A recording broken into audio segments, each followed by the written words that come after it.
On va commencer. Bonjour à tous. On est très content d'organiser cette première pitch session avec Seed Legals et notre partenaire aussi, l'incubateur HEC. Donc peut-être en 2 mots pour présenter le contexte et le concept, c'est en fait une sélection d'entrepreneurs et entrepreneuses qui vont présenter leur projet en quelques minutes, 5 minutes uniquement pour présenter, ce qui est peu, hein, mais bon, la concision, vous savez ce que c'est, et qui auront ensuite un feedback de la part du jury pour une dizaine de minutes, et ça vous entraînera du coup à convaincre vos investisseurs potentiels. On a aussi des personnes qui sont dans le public, donc vous pourrez également poser des questions si vous n'avez pas utilisé Livestorm. N'hésitez pas à poser vos questions. Donc, il y a un petit onglet questions et ensuite, vous pouvez cliquer sur des upvotes. Et donc, on pourra se réserver un petit peu de temps à la fin de la session pour prendre 2-3 questions si le temps nous le permet. Et donc, si on revient un petit peu sur le concept, donc en 2 mots sur Seed Legals, nous, on a une plateforme SaaS qui permet d'aider les startups. On digitalise l'ensemble des opérations sur le capital, que ce soit le financement, la gestion de l'actionnariat au travers des tables de capitalisation, le partage du capital aussi avec les employés, donc tout ça sur une plateforme avec une équipe qui vous accompagne également étape par étape. On s'est lancé il y a 5 ans au Royaume-Uni. En France, ça fait 2 ans maintenant qu'on y est. On a maintenant 25 000 startups investisseurs qui sont dessus, qui l'utilisent. Et on a commencé en France en étant à l'incubateur HEC. Et on a la joie de présenter du coup ce concept avec l'incubateur HEC. Et je vais laisser la parole du coup aux membres du jury. Je vais commencer par toi, Philadelphie, pour te présenter peut-être en 2 mots, qui fait partie de l'incubateur HEC. Et je te passe la parole pour te présenter. Yes, merci beaucoup Félix. Bonsoir à tous, je m'appelle Philadelphie. Je suis un ancien entrepreneur incubé à l'incubateur HEC en 2017-2018. J'ai eu la chance de vendre ma boîte fin 2018 et aujourd'hui je travaille dans le staff de l'incubateur HEC où mon job c'est d'accompagner des entrepreneurs, notamment sur ce sujet de la levée de fonds pour les challenger et réussir à les connecter avec les bonnes personnes. Et voilà, je commence à avoir eu pas mal de dossiers. On a 150 startups aujourd'hui à l'incubateur. Top, merci beaucoup. Je vais passer ensuite la parole à Julien Seligman, qui est, lui, responsable opérationnel de Seed Legals. Je te passe Bonjour la à parole. tous, ravi de vous rejoindre. Donc, moi, je suis un fondateur et angel investor, business angel. Donc, j'ai démarré ma première startup il y a 20 ans, à une époque où l'écosystème était un peu différent. On l'a développé, on l'a vendu. J'ai fait ensuite le service après-vente auprès de l'acheteur pendant quelques années et je suis devenu progressivement angel investor. Donc, j'ai investi dans des startups au UK, en France. Et une des startups dans lesquelles j'avais investi en tant qu'angel, c'est Seed Legals. Et j'ai décidé de rejoindre la boîte après la série A, quand tout fonctionnait bien en tant que CEO. Donc, voilà, j'ai une casquette d'investisseur, j'ai une casquette de fondateur. J'ai été à votre place, je le suis toujours. Et donc, je serai ravi d'échanger avec vous. Merci Julien. Donc effectivement, l'idée, c'est de vous mettre, vous, sur le devant de la scène avec vos projets. Donc on est ravis aujourd'hui de vous accueillir. On a eu beaucoup de candidatures, donc on a fait le choix un peu difficile d'en sélectionner quelques-uns et on est content de vous avoir. Donc on va commencer l'ordre aujourd'hui des présentations et des projets. Ce sera Yildi, donc qui a vocation à révolutionner le monde de l'épargne et offrir le meilleur de l'investissement financier aux épargnants profanes de façon simple, rapide et flexible. Donc on va pouvoir présenter ce projet-là. Je vérifie juste côté présence. Est-ce qu'il est là? Je ne crois pas. Au pire, c'est pas grave, on enchaînera sur quelqu'un d'autre. Si. Je suis là, si. Salim. Ah, Salim, parfait. Nickel. Parfait, merci Salim. Donc en fait, tu vas pouvoir présenter ton projet, tu vas commencer. Je présente juste en 2 mots un peu l'ordre. Donc on va commencer par Yeldi. Ensuite, on aura Agrove. Donc Agrove qui a vocation à revégétaliser les villes pour les rendre plus durables et plus humaines en permettant aux urbains de collaborer autour de l'agriculture urbaine. Voilà, c'est un beau projet, donc on aura l'occasion d'en savoir un petit peu plus. Ensuite, on a du coup Revive qui a vocation à réparer intelligemment la place de marché avec intelligence intégrée pour réparer les produits électroniques de la meilleure façon et plus facilement possible. Voilà, j'en dis pas plus. Ensuite, On a ASAP TT, la plateforme du BTP temporaire pour connecter les meilleurs profils du BTP à vos offres d'emploi. Enfin, on terminera par Simplicity, qui aide ses clients à atteindre leurs consommateurs ciblés. Elle collecte et analyse des données et des informations haute valeur ajoutée sur les consommateurs. Voilà, donc on voit, il y a beaucoup de projets différents. Et donc, j'en dis pas plus. Moi, de toute façon, je suis là pour modérer un peu le panel, pour faire un peu la police aussi d'un point de vue temps, parce qu'on sait, on se l'est dit, 5 minutes. Juste David Lambert, qui est partenaire à Angel Square, lui, va nous rejoindre en cours de route. Et il y a Foucault, qui est présent dans l'audience. Et en fait, si tu peux appuyer sur le bouton participer en bas, tu pourras du coup être membre du jury parce que tu l'es. Donc, et nous rejoindre et donner tes conseils. Donc, pour les autres, ouais, j'ai vu que vous êtes au top. Vous avez déjà mis tout en mute. Peut-être couper votre caméra pour ceux qui ne participent pas. Et donc, Salim, si tu n'as pas utilisé Livestorm, tu vois les petits boutons en dessous, tu vas pouvoir partager ton écran avec la flèche, le bouton partager, et tu pourras nous partager ton deck, et tu y vas quand tu veux. Moi, je vais mettre le chronomètre pour jouer mon rôle, et puis ensuite, je te laisse la main, et ensuite, on enchaînera sur les questions. Parfait. Écoute, je suis en train de partager le document. Super. Normalement, ça va apparaître. D'accord. Alors, est-ce que ça me met... Alors, je choisis ce média. Est-ce que c'est bon? Magnifique. C'est bon. Super. Ça On fonctionne. est bon. Tout le monde Parfait. voit? Allez. Oui. On commence? Du coup, on va commencer. Moi, je prends le chronomètre. Hop, c'est parti, quand tu veux. Parfait. Bonjour à tous. Merci à Seed Legals de me donner l'opportunité de présenter Yieldy. Donc, Yieldy, c'est une plateforme d'investissement pour épargnants profanes. On a lancé la société fin d'année 2020 et on est actuellement en plein développement, en train de développer notre projet et on est en levée de fonds. Donc, on a un rapport avec HEC, pas avec l'incubateur, mais avec Challenge Plus, puisque là, je vous parle directement d'HEC. Je suis la formation Challenge Plus auquel j'ai été sélectionné. Et voilà. Donc, pour ce qui est de Yieldy, c'est quoi notre mission? C'est offrir le meilleur de l'investissement financier aux épargnants profanes d'une façon simple, rapide et flexible. C'est-à-dire que en fait, quand je dis ça, je dis que en fait, on a constaté que les investisseurs que les épargnants étaient mal accompagnés sur le marché de l'investissement et qu'ils étaient très souvent désorientés, voire complètement abandonnés. Donc, je présente rapidement l'équipe. C'est moi-même, donc le CEO, et mon cofondateur Saïd, qui est le CTO. Donc, on a des profils complètement complémentaires. Moi, je suis financier. J'ai une carrière en banque d'affaires en France et à l'international. J'ai également été entrepreneur dans un business traditionnel à l'export. Qui a bien fonctionné. Et donc, je suis spécialisé en finance d'entreprise et stratégie d'entreprise. Mon associé est, lui, sur un domaine complètement technique et il a travaillé beaucoup en fintech. Il a développé des banques en ligne en Europe, notamment pour l'Evris. Donc, il a plus de 20 ans d'expérience dans le domaine du développement. On a une équipe qui est en cours de constitution et qui est prête à nous rejoindre dès qu'on aura évidemment complété notre levée de fonds.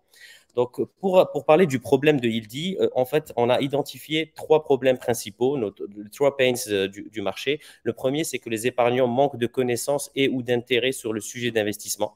Une grande majorité ne s'y connaissent pas. Secondo, les épargnants ne trouvent pas les moyens d'investir simplement et rapidement sur des produits efficaces et peu onéreux. Le troisième problème, qui est aussi très important, c'est que les rendements ne sont pas à la hauteur des attentes des investisseurs. Donc, nous, qu'est-ce qu'on propose? Notre solution, c'est une plateforme très simple d'utilisation qui est un modèle hybride entre la gestion d'actifs et ou le robot advisory, plus exactement, et la plateforme de trading.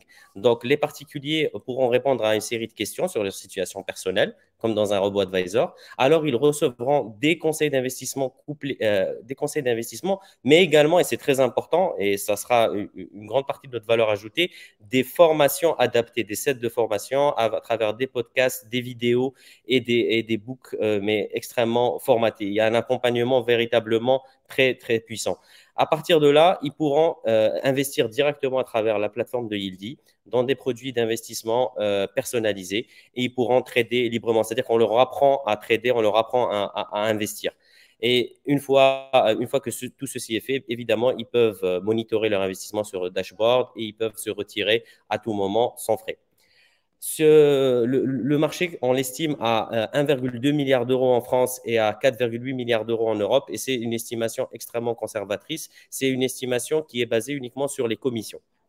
Donc, ce qu'on peut dire également sur le marché, c'est qu'il est dominé par deux typologies d'acteurs. Donc là, on a parlé plutôt des robo-advisors qui ont 1,2 milliard d'euros d'actifs sous gestion, mais il y a également les plateformes de trading qui sont importantes sur ce segment-là. Pour ce qui est de nos personas, donc on a 3 types de personas, mais je parlerai ici rapidement en fait, c'est avant tout les cadres entre 25 et 50 ans qui ont un revenu mensuel du ménage entre 2 500 et 5 000 euros. Donc, c'est des gens qui veulent investir, mais qui ne savent pas comment s'y prendre ou alors qui ne sont pas intéressés par le domaine de l'investissement.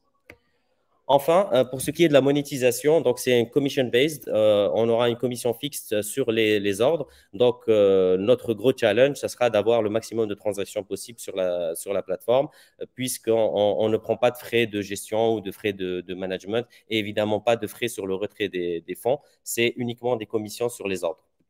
Voilà, donc actuellement, en termes de traction, on a 2,4 millions d'euros d'actifs en waiting list parce qu'on a bien sûr besoin d'aller live, mais on a déjà des commitments. Comme je vous disais, on est accompagné par HEC, AWS. On a déjà, en termes techniques, on est déjà en grande discussion avec Trezor et Interactive Brokers et on est vraiment prêt pour aller en live à Q1 2022. Actuellement, donc on est en levée de fonds. On a commencé au mois d'octobre la levée de fonds et on lève 1 million d'euros pour financer notre développement, notamment en sales et marketing et en développement produit, avec un objectif qu'on a en tête, c'est atteindre 50 millions d'euros d'actifs sous gestion d'ici 24 mois. Voilà, je vous remercie je vous remercie pour votre écoute. Effectivement, je laissais un peu le truc sonner exprès, hein. Mais tu as été dans les temps. C'est parfait. Bah, merci Salim pour la présentation. On va laisser du coup nos membres de jury commencer. À ce propos, bon, il n'y a pas tout le monde. Foucault avec quelques petites difficultés pour se connecter. On s'est en train d'être réglé. Et comme on se l'est dit, hein, David nous rejoindra. Mais on va te passer la parole pour commencer à Philadelphie. Yes, alors juste Foucault, je pense que je l'ai vu rejoindre. Il faut que tu lui réexpliques comment joindre. Ouais, ça marche. Clique sur participer en fait. Ouais, il faut que tu cliques sur le bouton participer et tu seras avec nous et ce sera parfait. Juste du coup, est-ce que Félix, on peut poser des questions sur le fond avant de donner du feedback sur le pitch? Surtout, exactement. Là, vraiment comme tu le sens, toutes les remarques critiques sont bonnes à prendre, que ce soit sur la forme, le fond, l'expression, tout ce que tu veux, comme tu le sens. Avant de te dire ce que j'en ai pensé, j'ai encore une question de quelque chose que j'ai pas entendu. C'était qu'est-ce que tu vas faire avec cet argent que tu vas lever? Qu'est-ce que tu veux financer en fait? Et c'est quoi les next steps? J'ai compris que si tu veux des gens en waiting list, c'est qu'il y a une partie de ton produit que tu n'as pas encore pu mettre en œuvre. J'imagine pour les problématiques réglementaires aussi. Parle-nous de ce que tu vas faire avec l'argent qu'on va te donner. Alors, c'est vrai que j'en ai pas trop parlé sur la slide. Je vais parler de sales et marketing, 75% en sales et marketing et 25% en développement produit. Mais donc, essentiellement, c'est recruter des équipes marketing et commerciales, évidemment. C'est également de continuer à fine-tuner le produit. Donc, pour le rendre le plus efficace et le plus puissant possible. Et parce que là, au fait, au début, évidemment, on travaille avec des partenaires, Trezor, Interactive Brokers et d'autres. On joue beaucoup sur les API, on est assez bon en ça, mais l'idée, c'est bien évidemment d'internaliser le maximum de features. Par exemple, on veut avoir un contenu communauté qui est extrêmement... parce qu'en fait, on est dans une logique de création de communauté d'investisseurs. Et pour ça, on a besoin d'avoir beaucoup de contenu. Donc, on va avoir... une partie blog et une partie digitale qui va être très importante.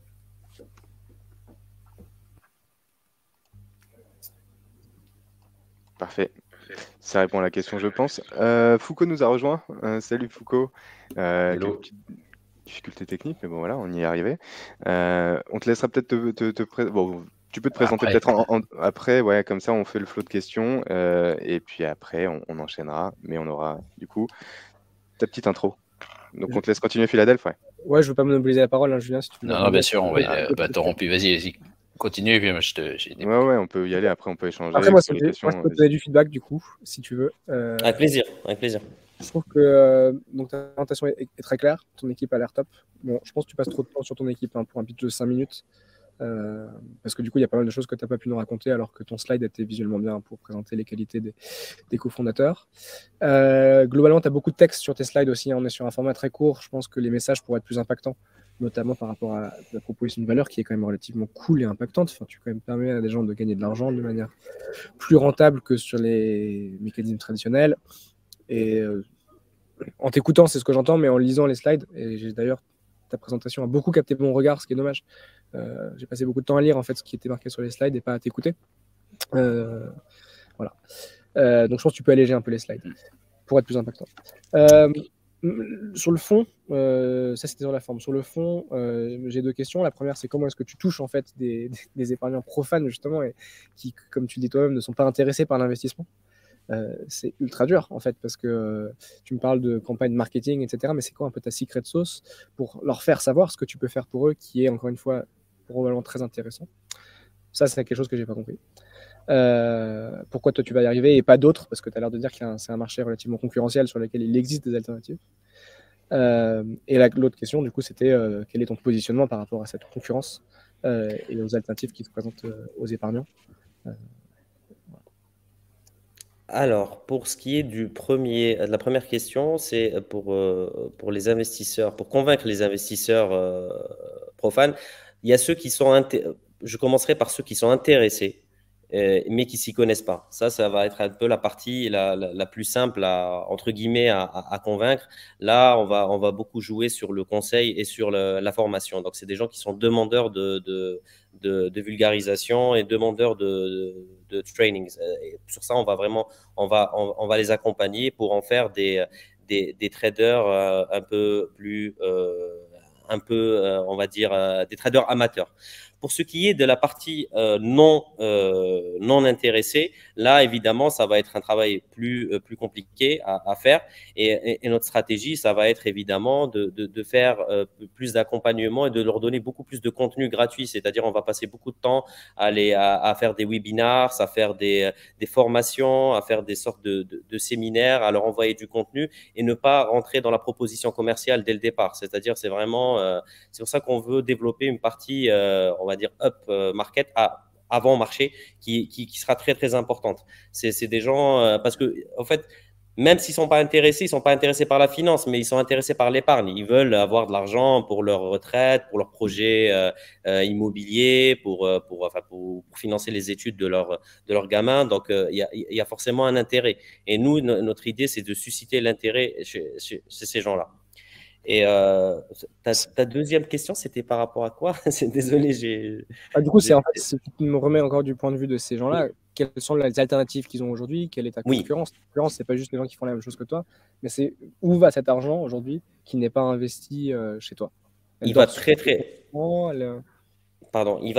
très majoritairement chez les banques en assurance vie, ce qui représente un gisement colossal.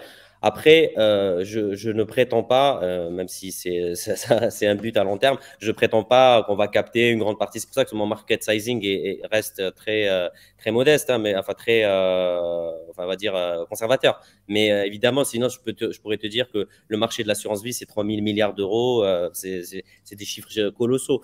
Mais ils vont beaucoup par paresse ou par confiance, parce qu'ils ne veulent pas trop se casser la tête. Ils vont donc chez les banques. Ou alors, ceux qui ont fait l'effort d'aller dans le digital, il y en a de plus en plus, vont soit chez les robo-advisors, donc Yomoni, Nalo, ces types d'acteurs qui se développent pas mal. Et aussi, ceux qui sont plus preneurs de risques, qui sont aussi un peu la clientèle que je target, c'est ceux qui vont sur les plateformes de trading. Donc, typiquement chez eToro, Trade Republic, Boursorama, bon, un peu moins. Boursorama, ça reste quand même un peu moins. Mais c'est plus ces plateformes-là, en fait. Salim, je t'interromps, ça n'a pas beaucoup de temps. Quelques commentaires, quelques conseils de ma part. D'abord, travaille ton accroche. Tes 2 premières minutes, tu as hésité. Après, tu as trouvé ton rythme de parole et tu as trouvé ton flow. Mais les 2 premières minutes, vraiment, l'accroche, il faut que tu sois super sûr de toi. C'est ce qui ce qui donne le ton. Le flow, tu l'as dit toi-même, tu as commencé par la mission. Après, les problèmes et les solutions. Et en fait, ton slide sur le team, il est arrivé comme un cheveu sur la soupe. Tu étais en train de dire, voilà, c'est notre mission parce qu'il y a tel pain point. Et puis, en fait, tu as passé sur le slide du team et donc c'était revenu. Donc, dégage-le de là. Ça vient plus tard, le team. C'est vraiment ce qui est important au début, c'est que tu comprennes, que tu nous exprimes quelle est la finalité de ta boîte. Et en termes de finalité, moi, je suis resté un peu sur la fin, c'est-à-dire, OK, je comprends ce que tu veux faire, mais ton but, ton purpose, ton company purpose, c'est quoi? C'est quoi ton niveau d'ambition? Tu veux monter un des robots advisors français, tu veux devenir le leader d'un investissement alternatif, je sais pas, tu veux être le numéro 1 dans telle catégorie de CSP ou je sais pas quoi. Tu vois, il manque en fait ton statement, quoi, ce que vraiment tu veux, ce que tu veux faire. Je rejoins Philadelphie, il y a un peu trop de texte. On reste un peu sur la fin sur ton go-to-market, c'est-à-dire comment tu vas aller chercher tes clients et surtout sur les unit économiques, c'est-à-dire une fois que tu as le cadre à 2500 balles par mois qui va investir chez toi, concrètement, il va mettre combien, tu vas gagner combien en commission, c'est quoi le stack, payer combien en coût d'acquisition, donc quel est ton CAC sur LTV, enfin tu vas nous donner un peu une idée de ce que ça rapporte un client comme ça, combien ça coûte à récupérer. Et puis le dernier point, effectivement, c'est ce que disait Philadelphie. On comprend dans ta présentation qu'il y a des robots advisors, il y a des plateformes de trading, et on ne comprend pas très bien où tu te situes. Donc il manque un slide qui peut être un peu imagé, où on comprenne, tu vois, ta différenciation et qui sont les acteurs et pourquoi ta proposition finalement elle est unique, quoi. Qu'est-ce qui la différencie des autres acteurs et qui sont ces autres acteurs? Est-ce que tu as un rôle modèle, par exemple, aux US, d'une boîte comme la tienne qui a quelques milliards de valo, qui a des... Robinhood. Ok, bah, si Robinhood c'est ton rôle modèle, il faut que tu le dises, tu vois. Est-ce que tu veux devenir le Robinhood français? J'en sais rien, enfin, tu vois. Qu'on comprenne un peu vers où tu vas, quoi. Très clair, très clair. Merci beaucoup. Parfait, merci à vous deux.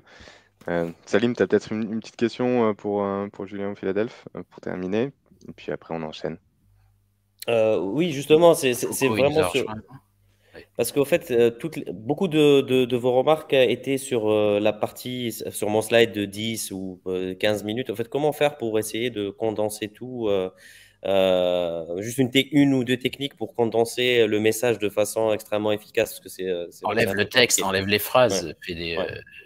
Mets des concepts sur tes slides. D'accord. C'est trop précis, quoi. Tu vois ce que je veux dire? Ouais, je pense que tu peux reprendre tes slides, ne garder que les titres et enlever tout le contenu visuellement pour toi, quand tu parles, choisir le temps que tu vas passer à détailler des informations que tu auras dans ta tête et qui ne seront pas display à l'écran. Ce deck-là que tu nous as présenté à l'oral, c'est un deck que tu peux envoyer par email essentiellement. En fait. Parfait, merci beaucoup. Un dernier point, mets les contacts sur la dernière page, mets le lien à ta bio LinkedIn, tu vois. Le slide team, c'est énervant. Moi, j'aime pas arriver sur un slide team et pas pouvoir accéder au profil LinkedIn en cliquant dessus. Et puis sur la fin, ton pitch après, il circule par email, etc. Et les gens, ils savent même pas te contacter. Voilà pour les feedbacks. Merci Salim. Mais écoute, merci à toi, merci pour ces retours et voilà. Voilà, ça va être super, je vais faire le temps comme ça. On va enchaîner du coup, merci encore Salim, on va enchaîner avec Agrove. Donc là, je vais pouvoir quitter, tu vois, tu peux arrêter la présentation s'il te plaît Salim. Et on va enchaîner du coup avec Agrove. Donc tu peux mettre la caméra de ton côté. Est-ce que Agrove est là? Parfait. On a Foucault qui nous a rejoint. Je crois que tu avais quelques petits problèmes de connexion, mais là, est-ce que tu nous entends, Foucault? Alors, je vous entends. Et vous, est-ce que vous m'entendez? On t'entend, parfait. Le temps qu'on trouve Agrove, maintenant c'est parfait. Exactement, alléluia. Bienvenue dans ce pitch session. Si les gars HEC, je te laisse peut-être te présenter en 2 mots rapidement, le temps qu'on trouve Agrove, du coup. Oui, je suis Foucault Delannoy. J'ai pas un ordinateur dernier cri, donc non, en fait, je crois que j'étais pas sur le bon lien ou sur le bon navigateur. Désolé vraiment pour le premier intervenant. J'essaierai de me rattraper pour les autres. Je suis Foucault Delannoy, donc j'ai créé Human Boost pour accompagner des équipes dirigeantes à les aider dans leur croissance de société, mais surtout d'équipe, Mon spectre, c'était aider les équipes à passer de 20 à 50 et de 50 à 100 et plus avec les bons indicateurs sur les associés, la gouvernance, la montée en puissance des équipes, la culture d'entreprise, l'équipe people, tout ce qui concerne les associés et les salariés autour, investisseurs et board members. Je ne m'occupe absolument pas du métier. Je prends soin des équipes d'associés et Dieu sait si elles sont malmenées en ce moment. Je ne sais pas s'il y a un retour de bâton du Covid où tout le monde s'est serré les coudes et en sortie de Covid, les équipes souffrent. Et quand les équipes souffrent, c'est l'organisation, la stratégie et les équipes derrière qui peinent. Donc, j'essaie de les aider à aller mieux. Voilà. Parfait. Merci beaucoup, Foucault. Et je laisse la parole pour le prochain. J'ai déjà trop parlé. Bon, mais tu vas encore parler, hein. Ça je te le garantis. En tout cas, tout le monde attend tes retours pour les présentations. À Grove, Quentin n'est pas là. Quentin, c'est pas grave. C'est le direct, c'est la joie du direct. Si tu es là, Quentin, t'es pas là. On va enchaîner. Du coup, on va prendre Revive. Est-ce que Revive est dans la salle? Oui, je crois que c'est ça. Parfait. Ouais. Vianney et Mathieu, vous êtes là. Parfait, nickel. Quentin, il était là, il est apparu, il a disparu, c'est pas grave. Vous prenez la relève du coup. Pareil comme Salim, on vous laisse partager l'écran. Vous avez vu comment vous pouvez le faire. Vous avez 5 minutes quand vous êtes prêts. Je lance le chrono. Oui.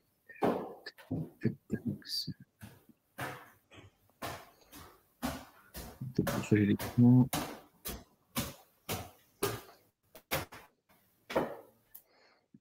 Est-ce que vous voyez l'écran? Ça va arriver. C'est bon, c'est parfait. C'est bon? Nickel. Ouais, c'est parti, quand vous voulez. Tout d'abord, merci donc à Silegal de nous permettre donc de nous présenter aujourd'hui. Moi, je vais commencer par un chiffre, 28%. 28%, c'est quoi? C'est le pourcentage, c'est seulement le pourcentage de réparation, excusez-moi, voilà. C'est le pourcentage de réparation de produits électroniques actuellement sur le marché. Donc aujourd'hui, ce chiffre, il participe à l'accumulation de tous les déchets électroniques que nous avons de manière globale et annuelle. Et la raison, elle est tout simplement humaine. Et je suis sûr qu'il y en a beaucoup d'entre nous aujourd'hui qui nous écoutent et qui se sont retrouvés face en fait à cette situation un jour. À savoir l'humain, quand il se retrouve face à un conflit, eh bien, il se pose des questions. Et dans le domaine de la réparation, ces questions sont tout simplement où est-ce que je dois aller pour réparer mon produit? Quel est le problème sur mon appareil? Combien est-ce que ça va me coûter? Combien de temps va durer la réparation? Et surtout, est-ce que je peux faire réellement confiance à mon réparateur? Donc, le marché devient opaque et la casse devient une situation extrêmement anxiogène, à tel point qu'on pourrait mettre votre appareil électronique dans un tiroir et ne plus vouloir en fait le réparer. En revanche, si vous décidez donc du coup de le réparer, deux choix s'offrent à vous. Vous orientez soit vers un acteur traditionnel comme par exemple Save, Wifix ou Apple. Donc certes, il y a peu d'innovation à l'intérieur de leur service, mais en tout cas, ils ont la confiance du consommateur. À l'inverse, les acteurs innovants, donc comme Spareka par exemple ou iFixit, ils vont vous envoyer par exemple un kit de réparation. Il y a de l'innovation à l'intérieur, mais est-ce que vous avez réellement confiance dans votre réparation? Donc on a décidé de faire une symbiose de ces deux acteurs et d'intégrer une réelle innovation de service tout en s'appuyant sur les acteurs traditionnels. Et c'est pour ça qu'on a créé Revive. Revive, c'est quoi? Revive, c'est le chef d'orchestre de la réparation. C'est la première marketplace mondiale intelligente et spécialement dédiée à la réparation de produits électroniques. Elle rend le marché complètement transparent et va optimiser tout le cycle de réparation pour le consommateur, mais également pour le réparateur, afin qu'on puisse tous réparer en toute simplicité. Comment ça fonctionne? Notre secret sauce, c'est deux algorithmes. Le Fix Finder, qui permet actuellement, qui est l'algorithme le plus performant du marché, qui va vous permettre d'identifier donc en 4 clics directement votre panne. Par la suite, le Rep Finder va pouvoir sélectionner 2 réparateurs parmi les 1300 réparateurs français actuellement, un réparateur agréé constructeur et un autre non agréé constructeur. L'idée est de pouvoir s'adapter en fait au portefeuille du client. L'adaptabilité est extrêmement importante pour nous et on a décidé de s'adapter non seulement à la personnalité donc, du consommateur, mais également à la situation que nous avons tous vécue qui était extrêmement anxiogène, donc le Covid.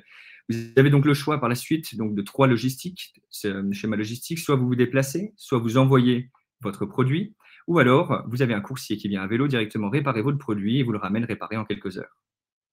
L'idée, c'est que oui, Revive est une situation win-win, notamment pour le consommateur, puisqu'on intervient comme un tiers de confiance pour ce dernier, mais également pour le réparateur, puisqu'on lui génère en fait des leads qualifiés, on optimise tout le cycle de réparation opérationnelle et le tout afin de maximiser ses gains. Aujourd'hui, donc, si on prend les chiffres de l'ADEME, par exemple, nous avons donc les prévisions de hausse de 20% par an jusqu'à 2027 sur le marché de la réparation. Pourquoi? Parce que tout simplement, il y a une hausse des prix sur les produits électroniques et qui en résulte sur une hausse des prix de la réparation. Et pour pallier cela, le gouvernement français a décidé de créer un fonds de réparation de 250 millions d'euros et qui permettrait de subventionner 20% de la réparation du consommateur.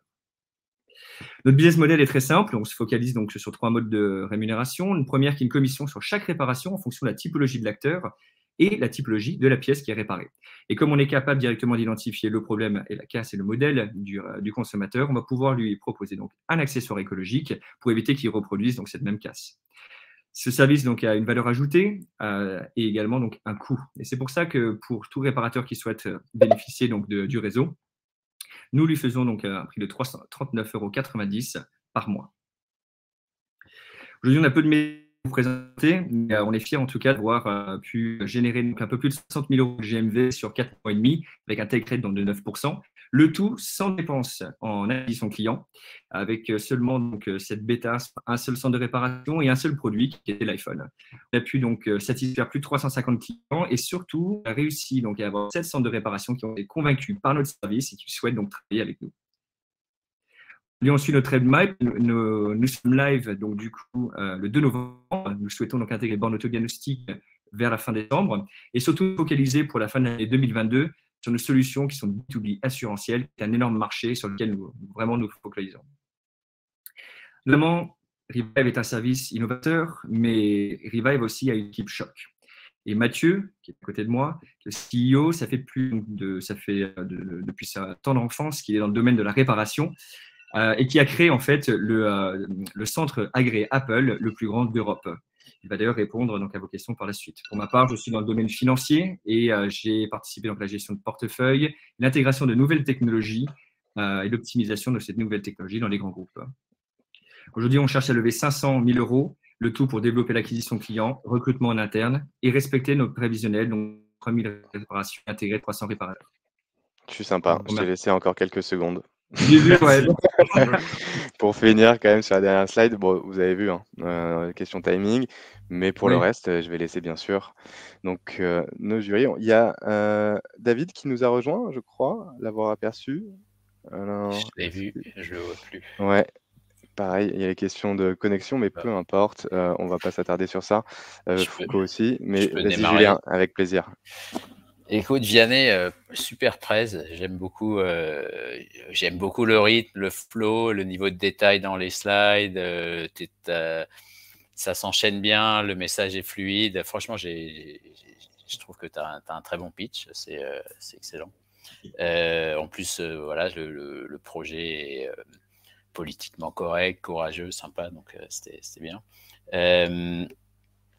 Ce qui est pas très clair pour moi, c'est le marché adressable, la taille du marché adressable et la concurrence. Tu vois, il y a puis les. C'est qui exactement les autres acteurs? Alors, il y a le slide que tu as montré là où tu différences, tu fais la symbiose des deux, très bien. Mais peut-être quand même un slide de positionnement concurrentiel. Puis il y a eu des annonces récemment, Murphy, Black Market, etc. Donc, je pense que ça va tout de suite faire. C'est des sujets qu'il faut que peut-être que tu préemptes dans ton deck.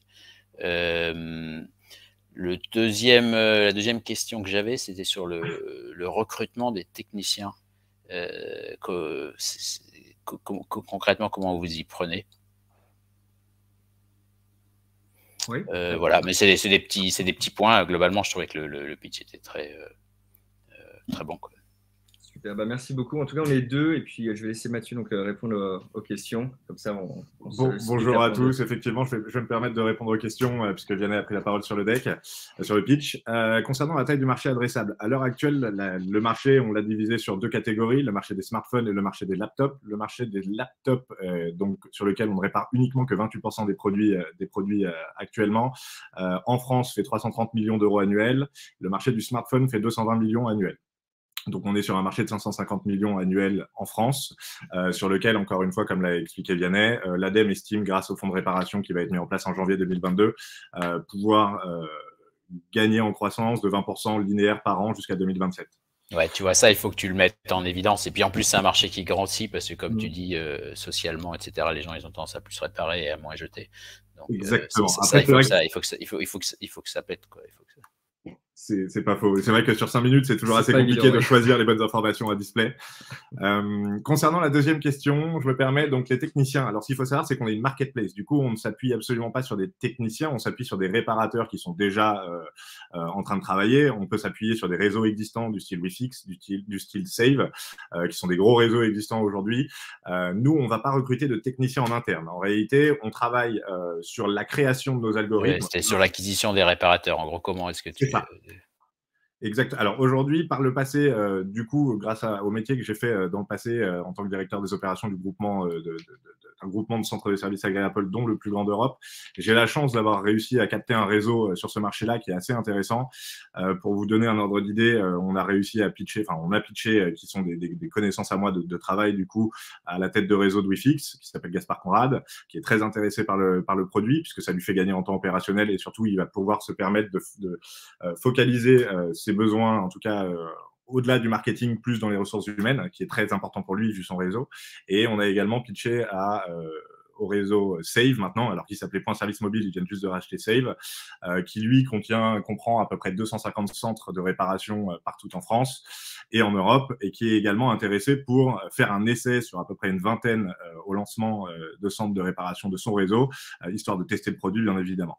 Derrière, on a aussi un autre intérêt, c'est que on connaît, du coup, j'ai travaillé par le passé également avec le Head of Service Apple France, à qui on a pitché le projet et qui a été extrêmement intéressé par le projet, puisqu'effectivement, il y a eu l'avènement de Back Market dans le reconditionné, il y a l'avènement de la reprise de mobile qui s'appelle Compare-Recycle, qui fonctionne tous les deux.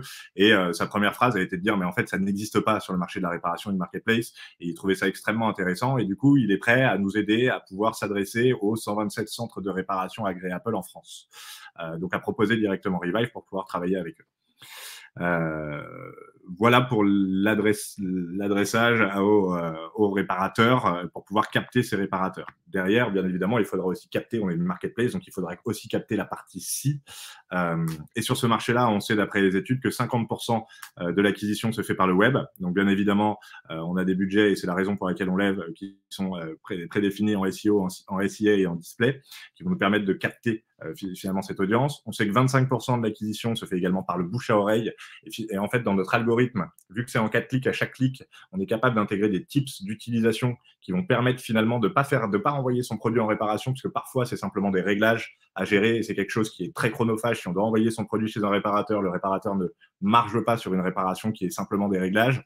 Donc finalement, on fait gagner du temps un petit peu aux deux. Et on se dit que si on vous fait gagner du temps sans vous faire payer dans la réparation de votre produit que vous pensiez devoir envoyer en réparation et que finalement vous ne le faites pas, vous allez en parler autour de vous. Et le dernier levier d'acquisition, c'est surtout le hasard dans la rue, en règle générale, c'est comme ça que ça se passe. Vous cassez votre téléphone, vous vous souvenez que vous êtes passé devant une boutique de réparation quand vous étiez en vélo pour aller au boulot. Et aujourd'hui, comment on essaie de capter ces clients-là? C'est grâce aux social media. Donc on a également des partenariats qui sont en latence pour le lancement de social media marketing, qui nous permettra d'avoir une redondance dans l'esprit des gens, et lorsqu'ils casseront leur téléphone, d'avoir ce reminder du « je me souviens, j'ai vu Revive sur Instagram ou Facebook » par exemple. Non, c'est top les gars. Si je peux me rebondir, hein, en fait, je pense que dans le cadre de l'exercice d'un pitch de 5 minutes, c'est excellent ce que vous avez fait. Il n'y a pas grand-chose à modifier parce que justement, on a envie d'en savoir plus. Vous avez donné les bonnes infos pour teaser. Et moi, ma question de fond était celle-ci, quels ont été les canaux d'acquisition consommateurs. Tout un tas de bonnes raisons en fait pour avoir envie de poursuivre la discussion. Donc ne changez rien sur ce format-là. Je suis curieux de voir ce que vous donnez en 15 minutes avec un peu plus de temps, un peu plus de détails. Tu vois, j'ai envie de savoir combien d'appareils ont été réparés là, avec ces chiffres de croissance qui avaient l'air impressionnants. Mais ouais. Moi, je ne vais pas vous proposer de changer plus de choses que ce soit dans le cadre de cet exercice-là qui est à mon avis très réussi. Bravo. Merci. Merci. David. Parfait, très positif. David, bienvenue. Ouais, bonjour, je vous rejoins un peu en retard, j'ai quelques soucis de connexion, mais j'ai pu entendre votre pitch, effectivement, il y a une belle énergie et puis vous adressez pas mal le sujet. Alors, je sais pas si c'est un point qui a été relevé. On a quand même vu plusieurs boîtes essayer de challenger ce marché du reuse, enfin avec, enfin forcément en ligne de mire la réussite de back market. Je pense que ce serait important. Après, je sais pas si c'est un point qui a été abordé dans votre pitch, mais assez vite de désamorcer ce point-là. Vous allez vous adresser à des gens qui ont tous back market et ont vu d'autres projets se lancer sur forcément la réparation d'appareils électroniques. Et donc, vous n'êtes pas les premiers à pitcher ce sujet-là. Je pense que c'est vraiment important de désamorcer tout de suite ça parce que ça va être un biais de lecture pendant tout votre pitch. Et pendant tout votre pitch, on va se dire, oui, mais il y a back market. Et donc, si vous pouvez désamorcer ce point-là dès le début, en disant, bah, eux, ils font ça, c'est très bien, et preuve de leur réussite, on a un super marché, et voilà comment on va se différencier là-dessus, ou ce qui fait qu'on est meilleur. Voilà. Donc, je ne sais pas si mon propos est hors sujet, mais de ce que j'ai pu entendre. Non, c'est une question qui revient souvent, effectivement. Ouais. Et du coup, pour désamorcer ce biais pour l'Assemblée, il faut savoir que Back Market travaille sur le marché du reconditionné. Donc, c'est des reconditionneurs qui vont remettre en état des produits pour les remettre en vente, donc des produits finis sur le marché. Les réparateurs, c'est un petit peu différent. Les reconditionneurs sont des réparateurs. En revanche, les réparateurs ne vont pas vendre des produits finis. Ils vont finalement, et nous, on a l'habitude d'utiliser cette expression, Back Market, vous achetez reconditionné, Revive, vous faites reconditionner vos propres produits. Et elle est là la différence. Et en réalité, c'est deux marchés qui, dans l'imaginaire collectif, sont totalement imbriqués, sauf qu'en réalité, c'est deux marchés qui sont bien distincts, sur lesquels il est vrai qu'il y a beaucoup d'acteurs qui essayent de s'intégrer sur le marché de la réparation, mais pour pouvoir s'intégrer sur le marché de la réparation, et une question qui vous aviez peut-être sûrement en tête, qui était de se dire, mais ça a déjà été fait. Malheureusement, ça n'a pas pu être fait sur une marketplace pour la simple et bonne raison que si on n'a pas l'algorithme qui permet d'identifier la panne et donc d'aller interroger des réparateurs pour savoir combien ça va coûter, finalement, c'est pas une marketplace, c'est un annuaire de réparation. Et un annuaire de réparation, ça ne répond pas aux pain points du marché. Et c'est pour ça qu'aujourd'hui, pour le moment, ça n'a pas encore été fait. Ok. Non, mais ce qui est intéressant, là-dessus, je trouve qu'il y a une boîte qui vient de lever 2 bars, l'année dernière et qu'on connaît bien, qui s'appelle Murphy, qui le fait sur d'autres types qui sont plutôt les appareils ménagers. Le pitch de la boîte était très très bien rodé. Je pense que comme le vote, il y a quelques inspirations à reprendre, je pense, de leurs éléments marketing, de ce qu'ils ont vendu. Et puis, si c'est pour vous orienter vers quelques investisseurs en particulier, bah, vous voyez, ces boîtes-là, elles ont levé aussi avec des fonds d'impact qui cherchent à investir dans des boîtes qui ont rationalisé l'opérationnel là-dessus et qui ont digitalisé les process de vente. Et vous êtes sur un marché où effectivement il y a énormément de professionnels avec des prix très différents et tout ça. Donc voilà, on imagine bien qu'il y a une belle part à se tailler sur ce marché-là. Ça va être peut-être moins sexy pour des fonds qui cherchent de la grosse tech et tout ça. Mais en revanche, ces fonds d'impact, ils aiment bien les business un peu sécures, un peu opérationnels et autres. Je pense que ça peut être intéressant de se rapprocher des gars de Murphy pour comprendre un peu tout ça, comment ils ont attiré des investisseurs. En tout cas, c'est un business qu'on connaissait bien. Ok. Voilà. Merci David. Est-ce que vous avez peut-être une question tous les deux, Yann et Mathieu, pour notre jury? Pour le coup, moi, j'ai pas forcément de question. Alors, si, peut-être une question qui est de se dire, effectivement, aujourd'hui, on n'a pas encore réalisé notre lancement opérationnel. Il est prévu pendant 10 jours, le 2 novembre. Est-ce que ça peut être un frein du fait qu'on soit très rapproché de la date pour justement lever ou pas tout simplement, je me dis qu'il y a 2 semaines, des fonds vont peut-être se dire, bon, bah, finalement, on va les laisser se lancer et on verra bien ce que ça donne et on prendra un minimum de risque parce que si ça marche bien, tant mieux, on injecte et si ça marche pas, bah, on n'aura pas pris le risque d'injecter en amont de la solution. Qui veut répondre? Toutes les boîtes, elles sont passées par là. Il y a un moment donné, il faut bien que tu lances et tu sais pas, ton approche des investisseurs, ça peut fluctuer dans le temps, etc.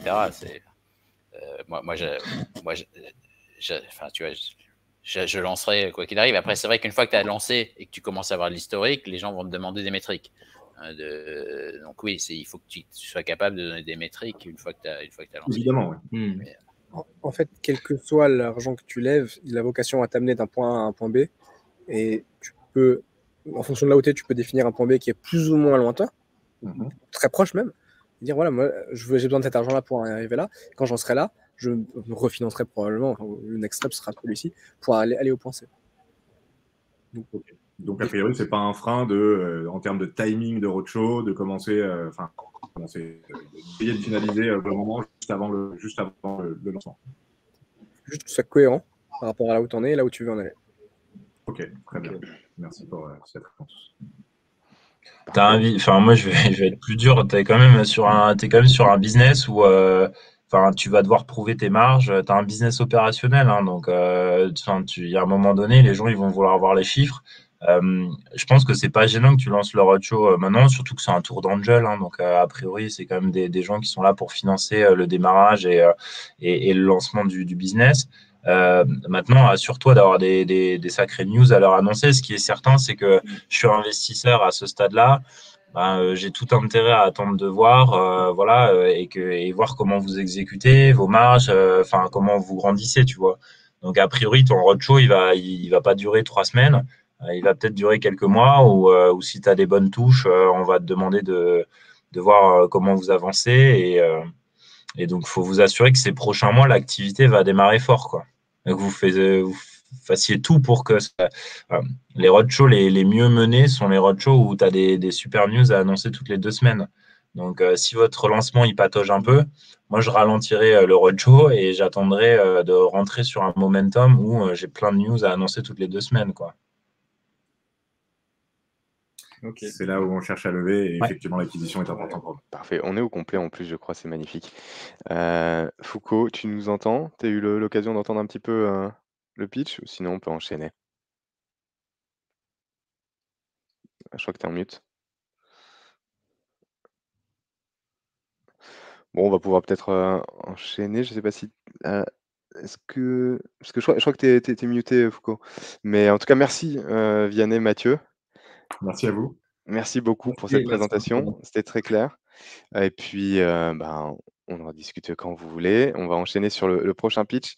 Donc, c'est ASAPTT qui va nous présenter et que va nous présenter Mathias. Donc, tu es là, je t'ai vu, c'est parfait. Salut Mathias. Impec. Donc, tu as vu comment les autres ont procédé en partageant leur écran, leur deck. Je pense que tu as compris l'idée. Alors, je mets juste le PDF. Parfait. Donc, j'en profite aussi pour rappeler, si vous avez des petites questions dans l'audience, n'hésitez pas à les mettre dans l'onglet, on pourra y répondre pendant un petit moment. On pourra y répondre à la fin. Si tout est clair, tant mieux, c'est le but. Sinon, on répondra à vos questions. De toute façon, je rappelle aussi qu'on va essayer d'organiser ça au moins une fois tous les mois, on va voir, en termes de fréquence, avec la plupart des projets qui nous ont contactés déjà, et puis on va renouveler l'expérience. En tout cas, c'en est une belle. Donc, je te laisse présenter, le temps que je meuble un petit peu comme ça. Hein, mais, donc, voilà, top. Merci beaucoup. Parfait. Est-ce que c'est good? C'est parfait. Vas-y, Mathias. Alors, je vais prendre le décompte. Ça y est, quand tu veux. Yes. Bonjour à tous. Je m'appelle Mathias. Je suis le cofondateur et CEO de la société ASAP. Aujourd'hui, on est la première néo-intérim spécialisée sur le monde de la construction. La genèse, c'était il y a 10 mois déjà. On a ouvert une société d'intérim. À la base, on voulait qu'elle soit classique, non digitalisée et bootstrap, pour la petite histoire. Mais on a vu tellement de pain points, une opportunité de marché tellement grande qu'on a décidé qu'on ne pouvait plus faire semblant de ne pas voir.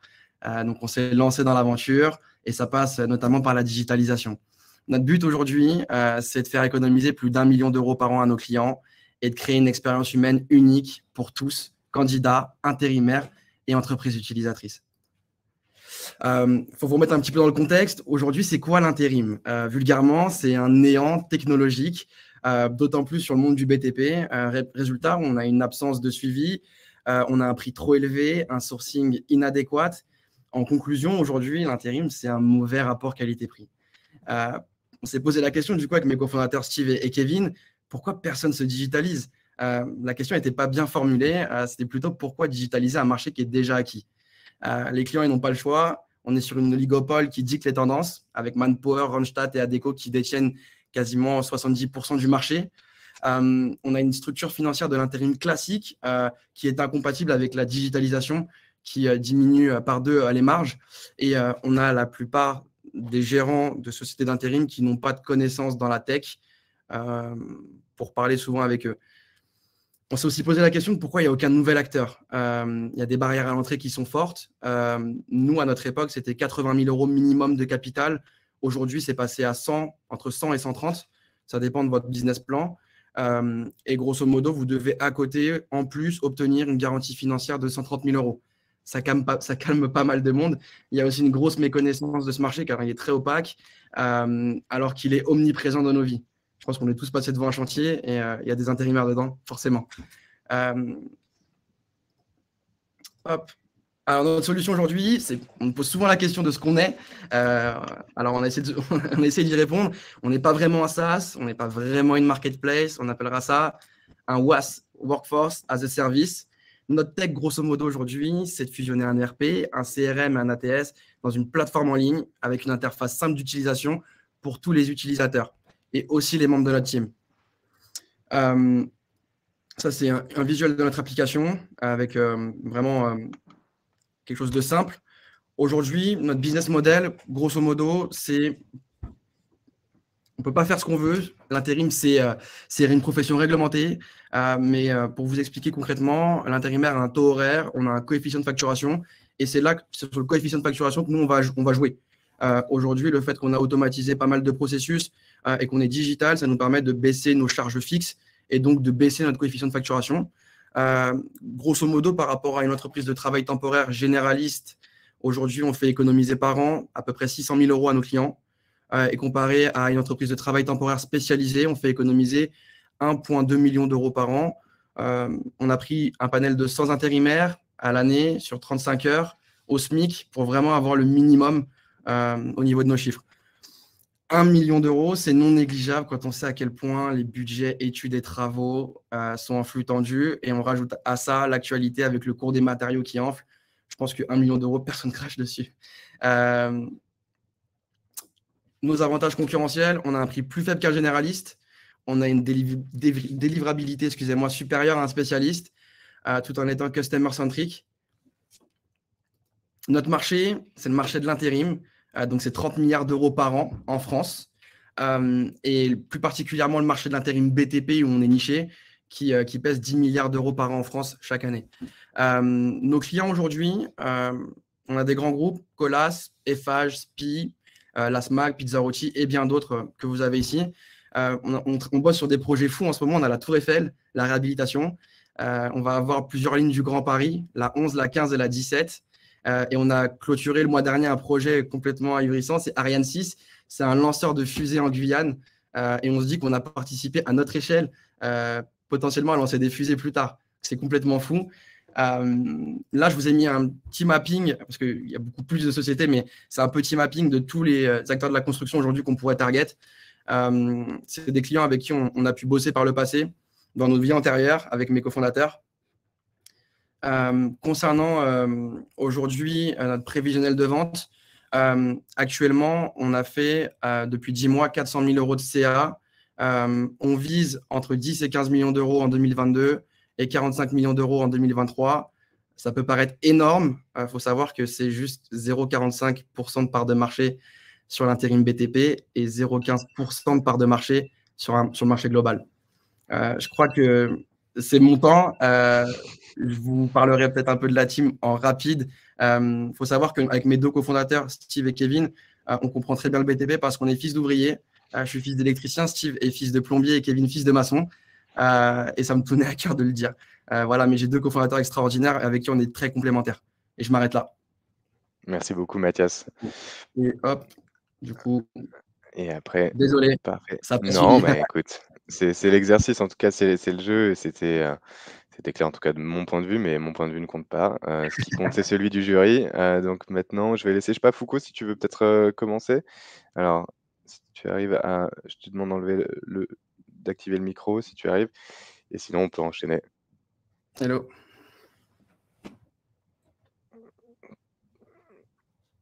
Sinon, le temps peut-être que toi, tu actives ton micro, Foucault. On va te laisser, je sais pas, David. Ouais, bah écoute, merci Mathias pour le pitch. Et tu vois, c'est dommage que tu finisses par l'équipe, surtout sur des pitch euros, parce que le plus important, c'est vous à ce stade. Donc parlons début. Et sache aussi que tu vois des projets, quand tu fais ça à temps plein, investir dans des boîtes, bah, tu en vois énormément. Et que donc, tout lien émotionnel et humain que tu vas pouvoir créer avec ton interlocuteur est super important au-delà du projet. Donc, commence par ça, commence par l'origine. Et puis après, tu nous montres que vous avez exécuté sans fond, que vous avez fait 400 000 de chiffre d'affaires. Sois beaucoup plus straight to the point, tu vois. Enfin, il y a un peu de fioriture encore dans ton pitch qui nous laisse penser que tu es un peu immature sur le pitch ou voilà, que c'est un exercice un peu nouveau. Vraiment, les chiffres parlent pour vous. Donc voilà, je suis Mathias, avec mes associés, on est tous fils d'un des métiers que tu nous as cités. On a travaillé dans l'industrie pendant un moment et puis on s'est dit que sur ce marché qui draine 10 milliards par an, il y avait un souci de digitalisation. Nous, on a exécuté dessus depuis 10 mois, on a fait 400 000 de chiffre d'affaires et aujourd'hui, on cherche des associés, des investisseurs pour développer notre plateforme digitale et accélérer. On vise de faire 45 millions de ventes fin 2023. Ça vous paraît beaucoup, mais si on rapporte aux chiffres, c'est 0,45% du marché. Donc, on a encore de la marge. Est-ce que vous voulez en être? Tu vois? Et merci pour le pitch élévateur, il est incroyable. Je t'ai enregistré, hein. Désolé David. Non, mais tu vois, on voit que vous êtes des entrepreneurs hyper concrets. Et voilà.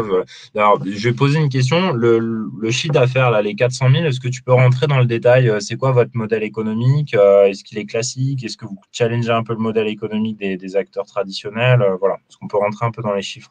Ouais, par rapport au modèle actuel, nous, notre seul vecteur aujourd'hui par rapport au business model, ça va être le coefficient de facturation. On va être quasiment 2 fois moins cher qu'un spécialiste à son plus haut. On ne peut pas faire grand-chose, c'est une profession réglementée, l'intérim.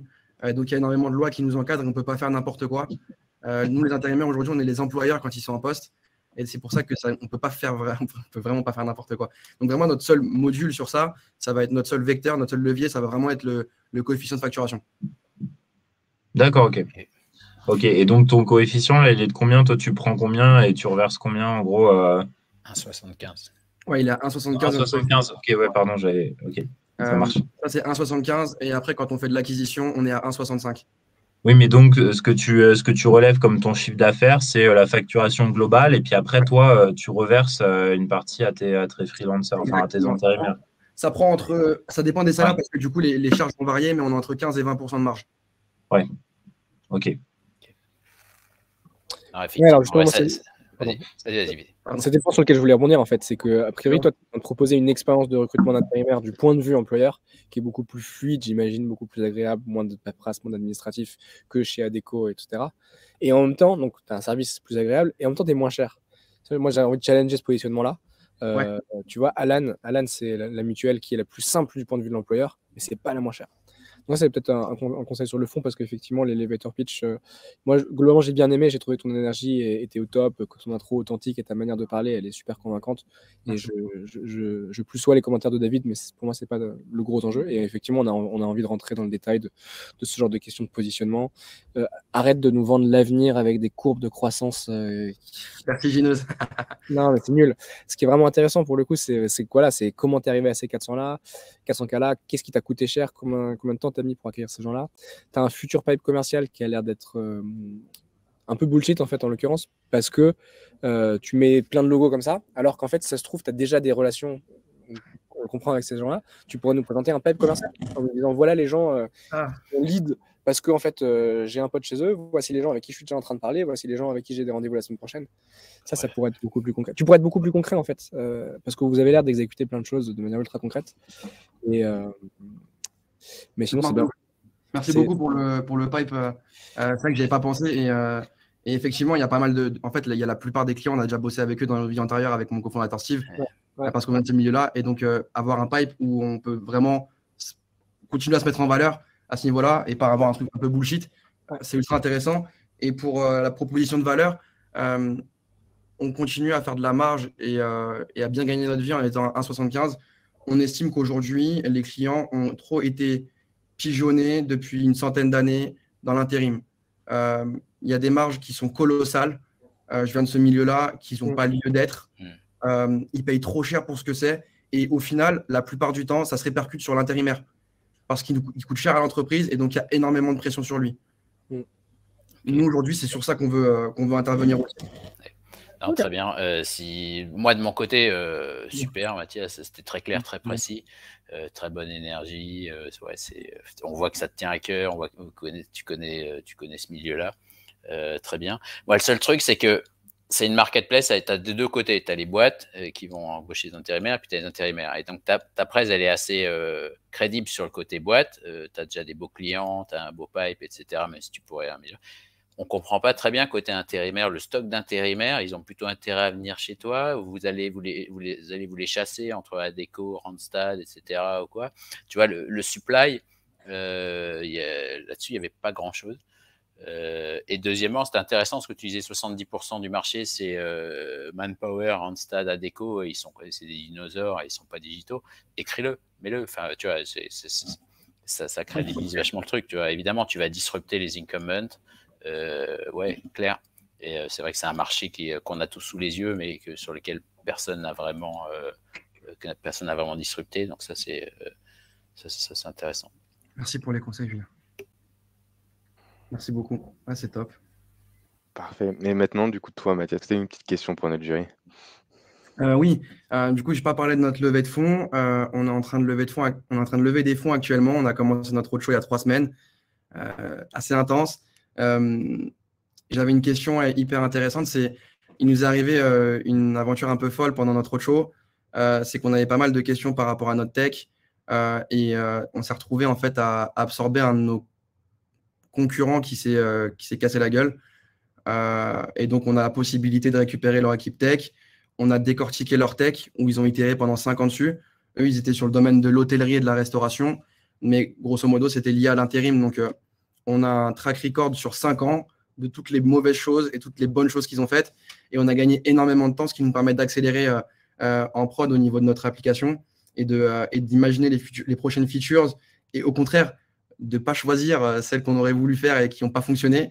Donc, on a gagné énormément de temps. On voulait faire un pré-seed. Et là, on se pose la question de est-ce qu'on ne partirait pas directement sur le seed, étant donné que la seule question où là, on voulait prendre un peu plus de temps et donc passer sur le pré-seed est plus ou moins validée de notre côté.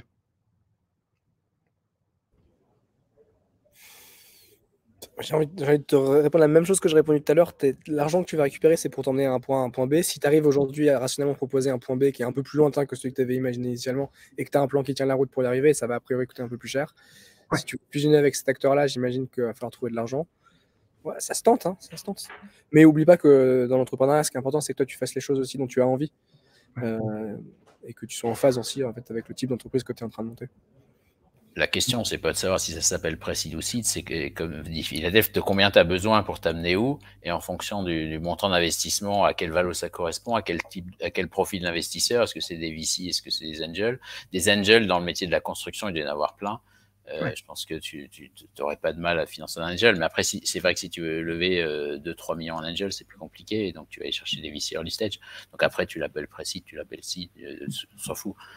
Mais par contre, oui, calibre bien ton besoin de financement, sois sûr que ça te dure au moins 18 mois, parce qu'il faut toujours vraiment prendre de la marge, et quel est le profil d'investisseur que tu veux faire rentrer. Je trouve que c'est pas mal d'avoir quelques billets du secteur de la construction quand même, parce que et puis des billets côté du monde RH, et puis après tu peux faire rentrer un VC early stage. Tu lèves combien là, Mathias? On est en train de lever entre 1 et 2 millions d'euros. Et tu as quel chiffre d'affaires aujourd'hui? On est à 400 000 euros de chiffre d'affaires. Donc 60 de marge. 400 000 annuels sur un rythme annuel. Là, depuis 10 mois, ouais. D'accord. Nous, on travaille avec la famille Bourrelier, qui est la famille fondatrice de Bricorama. Okay. Écoute, en vrai, c'est difficile de te faire un retour, tu vois, comme ça fait 10 minutes qu'on se connaît, sur ton besoin de financement et tout ça. Mais si tu as envie d'en discuter, tu demandes les contacts à Florent et puis on s'appelle. Avec grand plaisir. Ouais. C'est tout le but aussi des retours et de ce pitch, de cette pitch session. Donc, on a aussi d'ailleurs pour enchaîner sur ça, sur les bons contacts, etc. Foucault, bon, il a eu des problèmes de connexion, mais en tout cas, il a bien écouté, il a bien aimé aussi Revive et il a des contacts avec Murphy. Donc, si côté Revive, Vianney, Mathieu, vous avez besoin, on peut aussi vous faire passer le mot et l'intro. Voilà le but. Donc, merci Mathias en tout cas pour ta présentation. Pardon. Non, mais pas de souci. Merci à vous deux aussi. En tout cas, merci Mathias, c'était top. Et puis on va finir avec un dernier projet. Et puis à bientôt Mathias pour parler de tout ça. Donc dernier projet, c'est toi, Valérie? Oui, tout à fait. Parfait. J'avais mis minuteur, j'arrête plus avec mon minuteur, donc on continue. Est-ce que tu nous entends bien? Pas de problème de connexion de ton côté? On t'entend bien, c'est génial. Bon. Parfait. Alors, le deck est assez complexe, donc là, je vais l'expliquer en 5 minutes. Ça Parfait, ce sera sans DAX. C'est exactement un bon exercice. en live. Nickel, Donc, on apprécie l'initiative. Attends, juste je prends le minuteur, vas-y. Ah oui, j'allais commencer déjà. Quand tu veux, pardon, je t'ai coupé, mais vas-y, c'est bon. C'est bon. Donc, je suis une des 3 cofondateurs de Simplicity et à la genèse donc, du projet. Simplicity, en fait, est né de la combinaison de quelques décennies, en ce qui me concerne, d'expérience dans l'industrie de la beauté, avec une expertise tech, Stéphane, et une expertise communication, Olivier. Pendant tout mon parcours à l'international, dont 15 ans passés en Asie, dans le monde chinois et dans le monde japonais, la compréhension des attentes des consommateurs et des leviers émotionnels a toujours été pour moi un atout indispensable pour répondre aux besoins des marques. Et donc, ça m'a semblé tout à fait naturel de pouvoir allier avec aujourd'hui les technologies d'analyse et de traitement de données et l'exploitation du digital pour pouvoir créer une marque tech au service des marques de beauté et de leurs consommateurs. Donc, en une phrase, Simplicity accompagne les marques pour offrir à leurs consommateurs un parcours qualitatif et maîtrisé. Et j'insiste, les mots ont leur importance, du Discover online, Try at home and Buy online. Ce qui est important aujourd'hui, pourquoi? Parce que les challenges du marché, on l'a vu avec la pandémie qui a accéléré la digitalisation des comportements des consommateurs et qui a fait que ces consommateurs sont devenus de plus en plus exigeants, d'une part en matière de protection de leurs données, d'autre part en matière de pollution numérique. Et également, ils se disent qu'aujourd'hui, les marques doivent avoir les moyens, en tous les cas, avec l'utilisation des données, pour pouvoir leur proposer des offres personnalisées. Et une offre personnalisée, c'est pas bonjour Valérie et le même mail que j'envoie à 50 000 ou 100 000 personnes, mais c'est vraiment la bonne offre à la bonne personne et au bon moment. D'autre part, dans ce contexte, on a une législation et un écosystème qui évolue très très vite. Donc la législation, tout le monde le sait, avec le RGPD, mais également un écosystème des médias sociaux et des médias digitaux qui évoluent, notamment avec l'ETT d'Apple ou la Mail Privacy Protection. Et donc, ces walled gardens que sont Facebook, Instagram, Apple sont en train de bâtir des murs de plus en plus hauts pour pouvoir monétiser de plus en plus cher leur audience. Et il y a en plus la fin annoncée des cookies tiers qui fait que la publicité programmatique devient de plus en plus justement problématique. Elle est aussi problématique parce que à 54%, les consommateurs de 18 à plus de 65 ans la trouvent intrusive et pour 61%, la trouvent beaucoup trop répétitive. Et malgré ça, les marques doivent trouver un chemin aujourd'hui pour passer du quantitatif et du j'arrose la moitié de la terre et il y en aura bien quelques-uns qui vont acheter, à du qualitatif, c'est-à-dire vraiment du marketing data-driven pour vendre et pour donc mieux connaître leurs consommateurs. Donc nous, Simplicity, nous sommes donc une plateforme où on exploite nos données, nos first party data, et ça c'est important par rapport aux cookies tiers, nos first party qui sont des data smart pour pouvoir activer en temps réel des opérations de marketing digital pour les marques et les retailers extrêmement ciblés et donc accélérer les ventes online, générer du trafic on et offline, notamment par exemple pour des marques d'instituts, générer des leads ultra qualifiés de profils consommateurs beauté pour l'exploitation des CRM et des outils de clienteling des marques de beauté et pouvoir collecter et analyser des avis qui sont très importants pour les marques et pour les distributeurs pour les poster sur leur site. Donc, Pourquoi on répond correctement à ces, j'allais dire, à ces challenges du marché? Parce qu'on a vraiment conçu une plateforme technologique qui puisse monitorer chaque étape de chaque opération de ces campagnes digitales afin de remettre des métriques aux marques, mais surtout de pouvoir également activer automatiquement des campagnes qui vont être faites sur mesure par rapport aux marques, parce que chaque marque de beauté a son langage propre, a ses objectifs propres, et pouvoir également, nous, d'un point de vue international, étendre notre activité sur plusieurs marchés, en pouvant encapsuler en fait notre plateforme avec Kubernetes et pouvoir avoir des marchés comme le marché américain qui va pouvoir automatiquement et de façon autonome activer ces opérations tout en ayant une seule database. D'autre part, justement, la database qui est très importante, puisque aujourd'hui, la question n'est plus qui possède la donnée, mais qui est capable de la traiter. Un consommateur ne consomme jamais une seule marque de beauté, et toute notre data est importante parce qu'elle est agrégée et enrichie par rapport à chaque marque. Donc, nos métriques, on a prouvé que nos data étaient effectivement, savaient cibler les consommateurs, puisqu'on a un taux d'ouverture de mail marketing de 58%, quand la moyenne du marché est de 25%, avec un taux de clic de 49%, avec une moyenne de marché de 1,39%. On va réaliser en 2021 un peu moins de 100 000 € de chiffre d'affaires avec des grands groupes comme LVMH, Guerlain, les marques Guerlain, le groupe Naos, et des marques beaucoup plus petites, comme par exemple la maison Valmont ou Assam Beauty. Merci Valérie. Ça va être le mot de la fin. Ouais, ça fait 5 minutes. Peut-être, allez, 10 secondes, je te laisse. Je fais la police.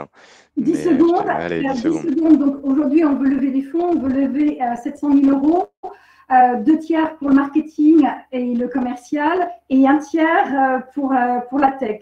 La tech parce qu'on veut pouvoir également proposer d'autres services comme le live streaming sur notre plateforme et en commercial marketing se développer sur les principaux marchés européens de la beauté. Voilà. Parfait, merci beaucoup. En tout cas, c'est un bon exercice de le faire sans support et sans pitch deck. Pas évident, la plupart des entrepreneurs le font pas. C'est une question qu'on peut se poser pour s'entraîner, peu importe. En tout cas, tu vas avoir un retour du jury. Qui est-ce qui veut commencer? Écoute, moi, je veux bien y aller. Valérie, je trouve que, franchement, tu as manqué de structure en fait, dans ta présentation. Je ne sais pas si c'est l'absence de pitch. J'ai eu beaucoup de mal à savoir où est-ce qu'on en était, pourquoi est-ce que tu rentrais dans certains détails à certains moments. D'ailleurs, je ne sais pas si tu as remarqué, mais la sonnerie des 5 minutes a sonné vraiment au milieu d'une phrase qui était très très loin de ta conclusion. Tu as commencé avec une intro qui était certes intéressante, mais j'avais pas de timer sous les yeux, mais tu nous as dit Simplicity c'est au bout de 2 minutes. Pourquoi ne pas simplement commencer ta présentation? On disait Simplicity c'est 2 points, la solution qui permet aux marques de faciliter le test avec ses futurs consommateurs. Mon conseil serait que tu reprennes un template de présentation avec une structure. Là, je suis en train de parler du problème, de l'opportunité, ma solution, etc., etc. Parce qu'ensuite, à la fin, tu nous donnes plein d'infos qui sont super intéressantes, mais qui sont noyées dans des use cases avec des détails et des exemples sur lesquels on ne sait plus pourquoi est-ce que tu es en train de nous parler de ça. Les chiffres que tu donnes, pareil, j'ai beaucoup de mal à les situer. Tu nous donnes des chiffres sur ce que vous avez fait qui ne me parlent pas parce que en fait, je n'arrive pas à comprendre à quoi correspond 1,39%, etc., etc. Donc, je pense qu'il manque juste un peu de structure parce que le fond a l'air vraiment intéressant. Mais honnêtement, c'était très dur de te suivre. Tu vois, surtout après 1h15, là, on écoute on est tout un peu fatigué. Et vraiment, c'était pas facile. Alors, je suis tout à fait d'accord. C'est vrai que c'est complexe et je sais que j'ai tendance à rentrer dans le détail, persuadée que parce que c'est complexe, on est en B2B et c'est un service, un écosystème qui est lui-même complexe et qui est en évolution permanente. Il faut donner des détails parce que tout le monde ne suit pas. Mais je prends tout à fait le point. Valérie, la chose, c'est que bonjour et puis merci de ta présentation. Déjà, le truc, c'est que tu es en face de gens, même si quand tu cherches de l'argent, alors je ne sais pas quel investisseur tu rencontres aujourd'hui, mais généralement qui sont très conscients en fait des problématiques de marché qu'il peut y avoir, que ce soit sur la pub, les enjeux d'annonceurs ou les enjeux de données clients. Donc en fait, passer 3 minutes à nous raconter ça, c'est 3 minutes que tu perds à nous parler de toi et de la boîte. En plus, j'ai l'impression que vous êtes vraiment dans un moment de la boîte. Enfin, en fait, j'ai dû aller chercher sur Internet pour savoir ce que faisait Simplicity avant, parce que ni dans le deck, si ce n'est qu'on parle de samplers, ni dans ton pitch, je sais d'où vous venez. Donc moi, ce que je comprends, c'est que vous avez démarré au sampling, vous avez aujourd'hui de la donnée first party qui est énorme parce que j'imagine que vous avez des retours d'usage sur des produits qui est une donnée assez unique que n'a pas la marque, et processer le sampling, c'est un bordel. Donc j'imagine qu'il y a des enjeux opérationnels que vous avez mis en place là-dessus qui sont importants.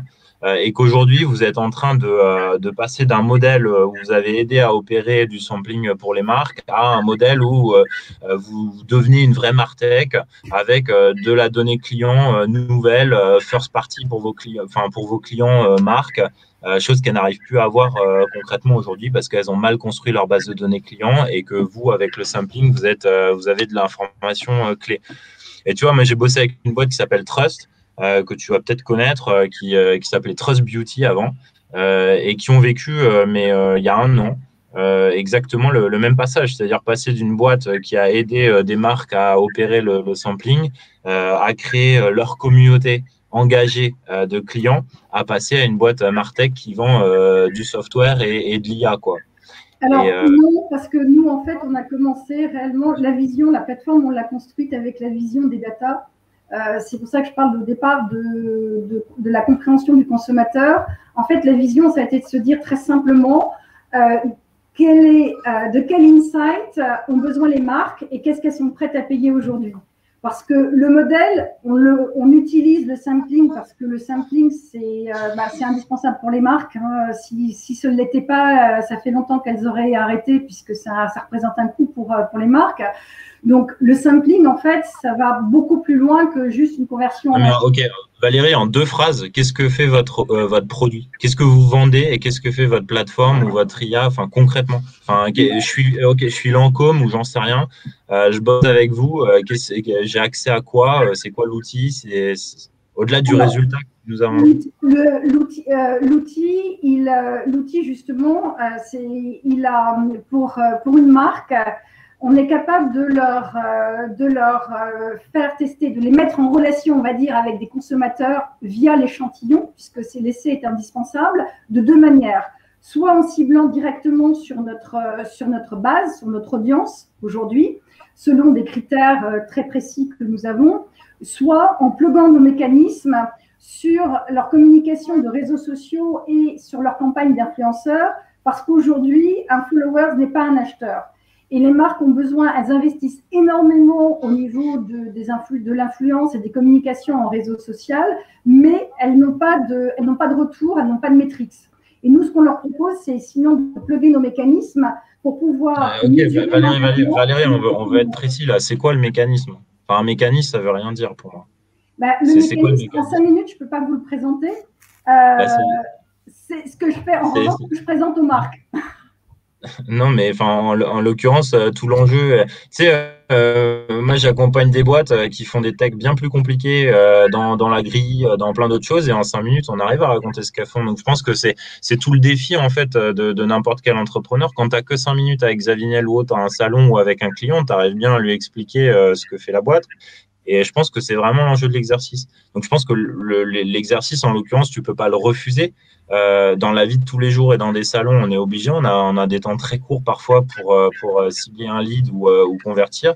Et c'est pas normal, en fait, que tu refuses de m'expliquer en 5 minutes ce que c'est le mécanisme. Tu devrais avoir des phrases toutes faites, en fait, pour pouvoir me le pitcher.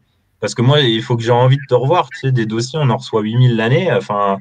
Si je suis investisseur, aujourd'hui, faut que tu arrives à m'avoir en 5 minutes, quoi. Donc, c'est un bon exercice de concision, effectivement. Ouais, c'est ça. Tu peux pas refuser un exercice qu'on te propose. L'idée, pardon, je t'ai coupé, David. Ouais. Non, mais j'arrête là. En l'occurrence, il y a un intérêt. Moi, je vois très bien les enjeux des marques et tout ça. Je l'ai vécu. C'est une vraie difficulté du pitch aujourd'hui. Mais effectivement, tout l'enjeu est que tu saches me convaincre en 5 minutes. Hein. Oui, mais oui, tout à fait. Entraînement, concision, lisibilité et clarté dans le message, clairement. Mais en tout cas, encore une fois, l'exercice n'était pas évident sans pitch deck, mais c'est un bon exercice. On est là pour ça. Julien, tu veux finir? Exactement, parce que dans un salon, on n'a pas de pitch deck non plus. Exactement, ouais. Non, juste, enfin, je suis d'accord avec ce qui s'est dit. Juste un commentaire on the side. Vous êtes une boîte de data, vous faites du BI et 30% de la levée, elle est pour la tech et 70% pour le sales. Ça m'a un peu choqué. Alors pourquoi? Parce que en fait, la tech, on a déjà investi dans la tech. Et aujourd'hui, on a besoin, on a commencé donc à démarrer avec des marques. Et aujourd'hui, on a surtout besoin de commercialement se développer. La tech, on a déjà vraiment toute la fondation.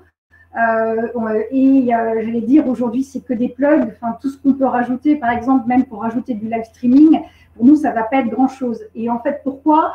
Parce que plus on va se développer, plus on va avoir besoin de plus de data scientists, on va avoir besoin, et c'est pour ça. Et aujourd'hui, sinon, toutes les fondations, tout ce qui est au niveau de la plateforme est déjà en place. Ok. Non, mais j'ai rien de plus à rajouter. C'est vrai que explicite le problème que tu résous, la solution, en quoi elle consiste, dans des termes simples, pour vraiment poser le décor dès le début. Vous comprenez pourquoi je suis dans la data, je vais dans le détail de l'analyse. Parfait. En tout cas, merci Valérie. Est-ce que tu aurais une question, toi, à poser à notre jury? Oui, alors, parce que je sais que je dois simplifier, mais alors justement, je suis intéressée quand David me dit, voilà, mécanisme, pour moi, ça ne veut rien dire. La façon dont moi je vous ai présenté les choses, comment en une phrase vous arrivez à le simplifier? Moi, je n'y arrive pas, j'avoue. C'est tout l'art de la concision, effectivement, et de la synthèse. On en reste muet, tu vois. Non, écoute, moi, le meilleur conseil que j'ai reçu à ce sujet, c'était essaye d'expliquer ce que tu fais à un enfant de 5 ans. Et puis demande-lui de t'expliquer ensuite ce qu'il a compris. Et puis tu peux réessayer en fait tant qu'il n'a pas compris. Non, mais c'est vrai. Alors, moi, je pense que par rapport à la data, je vais plutôt m'adresser à quelqu'un de 80 ans, je pense. Parce que oui, c'est pareil. 5 ans, il va comprendre. C'est pareil. En fait, ce qu'il faut, c'est que tu arrives à comprendre quelle est l'information qui est essentielle, en fait, qui donne envie de creuser, pour qu'on comprenne, pour qu'on ait envie de te poser la question de comment ça fonctionne derrière. Voilà. Ouais. Tu as besoin de résumer de manière simple en disant, moi, j'aide les marques à vendre plus, vendre mieux. Enfin, voilà, tu vois. Ouais. Et ça vous suffit. J'ai l'impression que la difficulté, c'est pas tant ce que tu apportes au client. Ça, tu arrives à le vendre, tu dis, tu cibles mieux, et donc c'est des ventes bien meilleures et de la donnée auquel tu n'as pas accès. Donc, tu arrives à peu près à bien vendre la valeur client. En revanche, le comment tu le fais, ça, il faudrait que tu puisses nous le raconter, quoi. Parce que nous dire on fait de la data et puis on parle de sampling et puis en fait le discours est pas trop bien construit sur la solution. Tu nous dis que les fondations tech sont là, mais on parle jamais de et donc faudrait en fait que le pitch se construise autour de ça, quoi. Si tu es une boîte tech, que tu saches le raconter. Alors c'est pour ça. Mais difficile de donner plus de retour n'ayant pas. Ouais, c'est pour ça que je mets un peu plus de détails dans le deck. Mais en 5 minutes, il faut que je m'entraîne encore. Et oui, c'est tout le jeu. C'est tout le jeu justement de cette session. En tout cas, merci Valérie. Merci à vous tous. Merci pour le conseil. Avec plaisir. On était là pour ça.